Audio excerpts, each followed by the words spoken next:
Welcome to Mount Lake Terrace Election Watch 2013. I'm your host, Teresa Wippel, and today we are talking with Doug McCardle, who is running for Mount Lake Terrace City Council, Position 3. Correct. Welcome to the show. Thank you. We'd like to start by having you talk a little bit about yourself and why you're running for re-election to your seat. All right, thank you, Teresa. I guess we'll start at 2002. I bought my first starter home in Mount Lake Terrace and moved my family, my wife of 26 years and my son and daughter, into the city. And we spent the first year just kind of revitalizing that house and getting it up to date, and then decided I needed to be involved in my community. So I just walked down to the library, and they were recruiting for the boards and commissions of the city, and I filled out an application and was appointed to the Community Police Advisory Board. So I spent some time working with the police department, planning national nights out and things like that. Then from there I was appointed to the City Planning Commission, and I was a city planner for a number of years, and then an open seat came up on the city council, and I was asked to put my name in the running. So in 2009 I campaigned and I ran for city council and was elected, so I'm finishing up my first term. And I'm educated. I have a Bachelor's of Arts degree from South Pacific University, as well as a teaching certificate. I have a Master's of Science degree with an emphasis in mathematics. And I've been teaching middle school math for the last 18 years. And, I think that's a whole different ball game in itself, but it's sure a lot of fun. Keeps me energized. I love it most days. And so that's kind of how I got started. Just wanted to be involved in the community. I'm still living in the same house. My starter home has now become my permanent home. We really, my wife and I just love Mount Lake Terrace. It's a great city, good location, has a lot to offer, and it's really going somewhere. So. And some would say that teaching in middle school is probably enough to make you ready for just about anything, right? Yeah, that's right. Yeah, that's very true. Yeah. So what, obviously starting your second term, what would be your top priorities as you started your second term? My top priorities are going to be just kind of maintaining the momentum we already have. We're in transition now where we just lost our current city manager, so we're in the process of looking for and hiring a new city manager. And so I think just to keep kind of, if you want to call it the status quo, but also just kind of keep growing in the direction we are, will be top priority. Taking a look at how to increase our tax base, economic development, finding some solutions to the issues of our city hall and our aging public facilities. Mm-hmm. And in terms of the city hall, of course, now the city is paying rent on the temporary facility, now that the most recent ballot measure to try to get a civic center campus passed was defeated. What do you think should happen next for the council in terms of that, the temporary city hall? Are you thinking that maybe eventually go back out on the ballot for another civic campus, or what is your thinking on that? Well, right now, today, we were able to scrub the budget and find monies to pay the rent for another year. So we have some time there. I think after the elections and, the new council that is in place is going to have to, at their retreat, figure out really what they're going to do as far as, can they keep scrubbing the budget and find another year's rent out of the general fund, or are they going to have to go to the citizens for a property tax lid lift for like a 6-year set amount of money that would pay for inner city hall rent, or would you go to the ballot and try to run it again?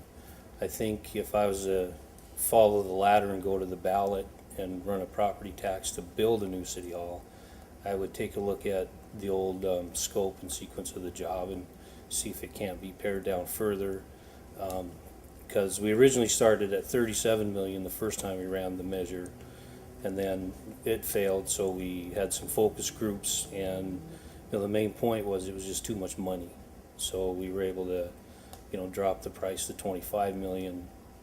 And so I think we could take a third look at it and see if we can't reduce it further. Okay. So that would be, those three, that's kind of the course I'd look at. All right. And in terms of economic development, do you think that right now, obviously there's been some new developments coming online, the Arbor Village, which just broke grant, or had its ribbon cutting recently, and some other new developments going along that same area.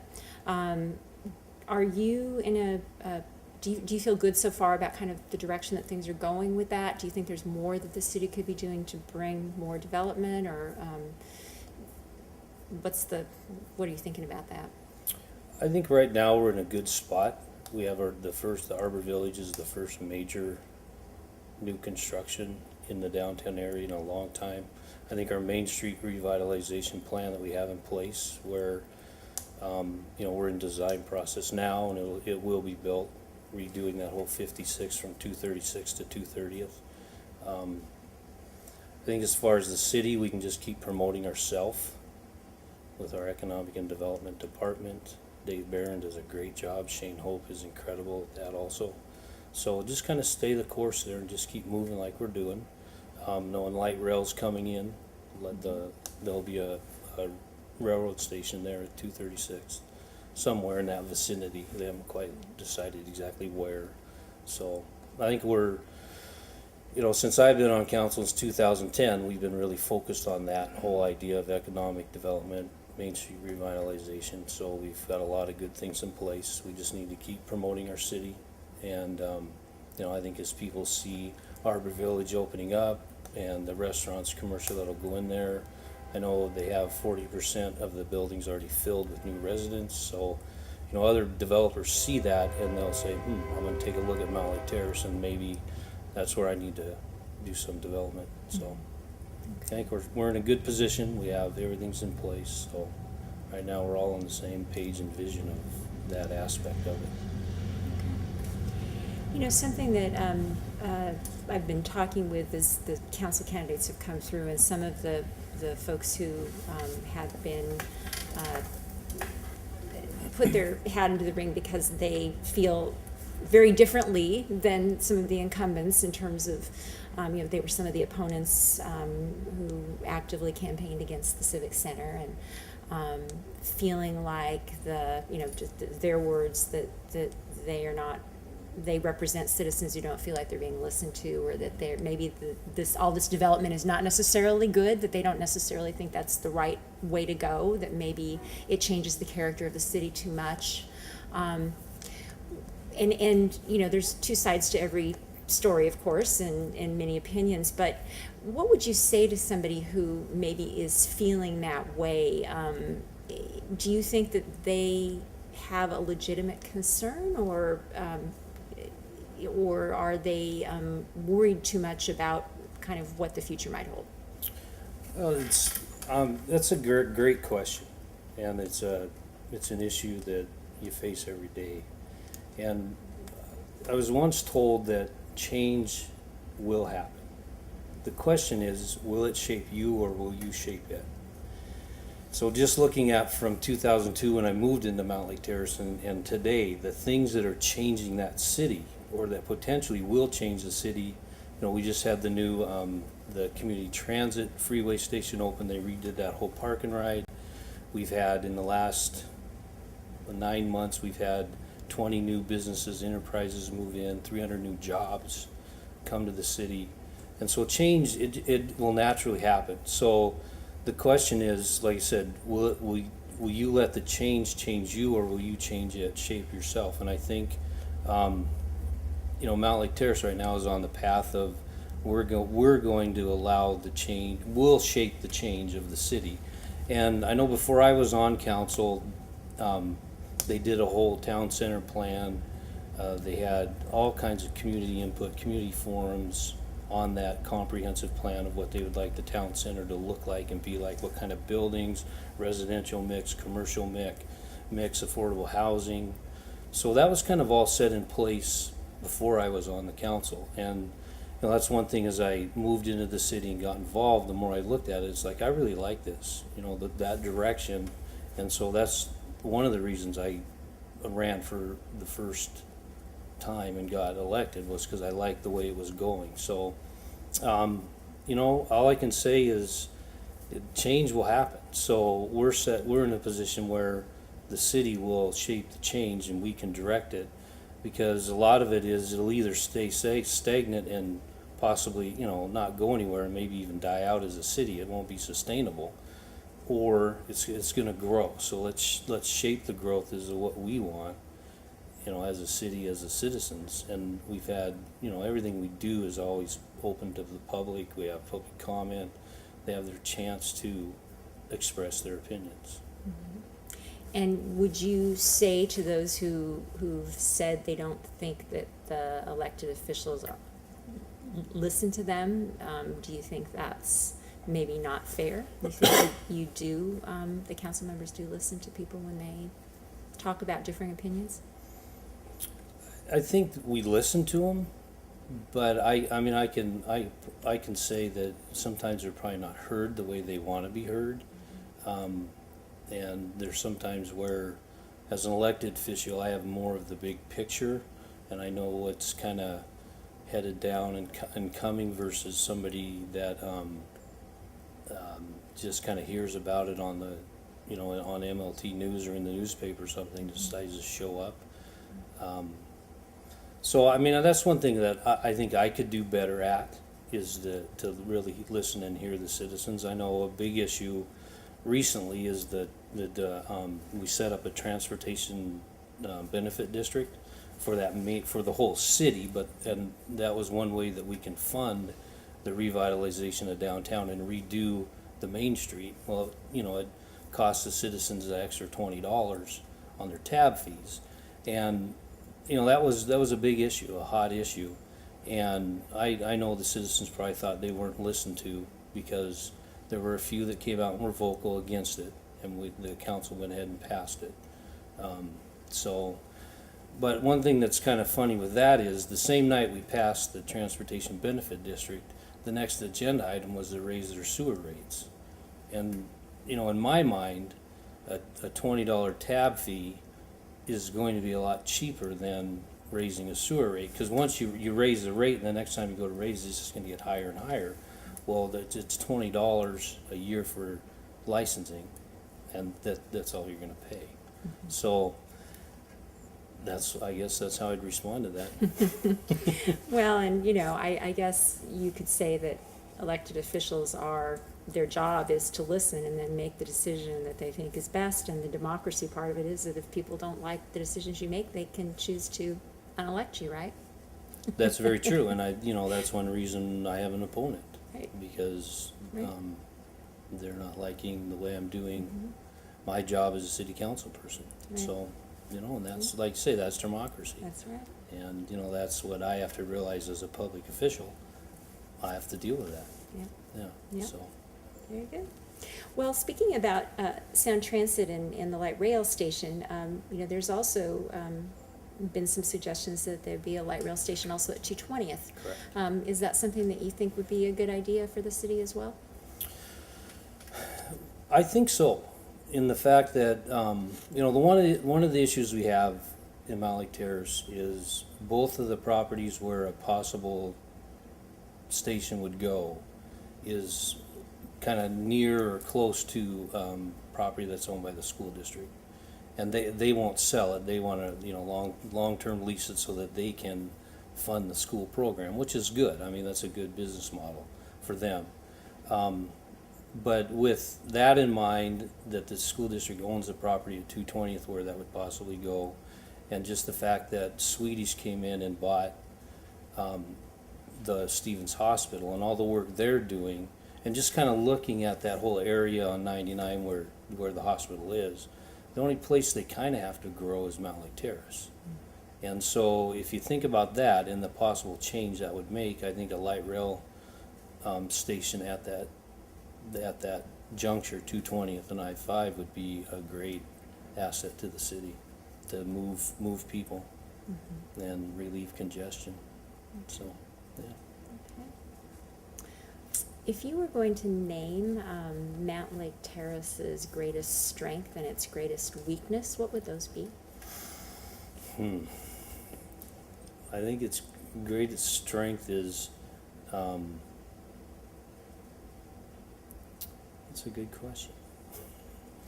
I think right now, the city looking at the way the city's run is its greatest strength. I mean, we've had a balanced budget every year since the recession hit. We're still able to maintain our levels of service that citizens expect, and in some places increase those levels of service. So the vision that the city staff has, the current city manager has, and the council have, is all kind of gelled together, and we've been able to survive the last 6 years without making any major cuts, layoffs, reductions. We've maintained what we need to do. So right now, that's its biggest strength, as well as just the location within, the Snohomish County and that I-5 corridor. That's a real asset.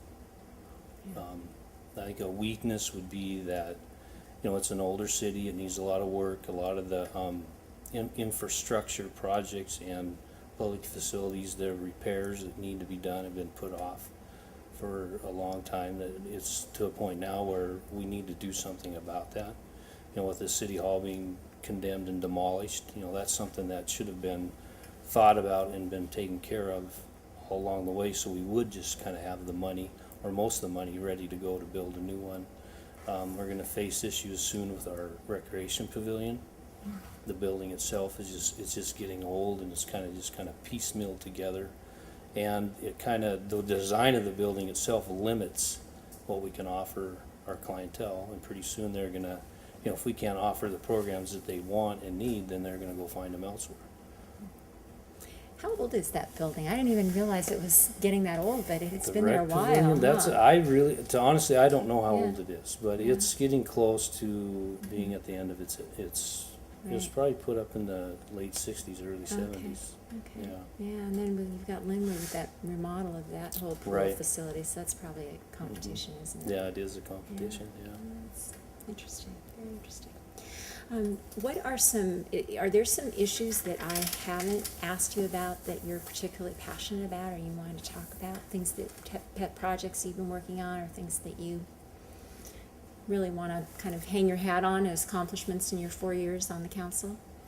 Well, I think the big one is the Main Street revitalization process. We started that project and we had no money, and it's a $12.5 million project. And right now we're chasing $4 million to finish that project. So that's kind of one thing I'm really proud of, to have that as a goal and to get that going and to see it through. It will be built, which is really nice. And an offshoot of that is with the federal government, they have these, it's called the Tiger Grant Program, and it's for transportation projects. And for 2 years, we've applied for a grant for our Main Street, and it's just too small of a project. We're too small of a city. It's too small of a project. They like to fund, the big mega projects throughout the rest of the United States, in LA, and the big one that I'm hearing now is the new bridge over I-5 into Portland. Mm-hmm. And so, but what's come out of that is Congressman Larson is introducing a new bill. It's called Tiger Cubs, and the Cubs is an acronym for cities under budget because of size.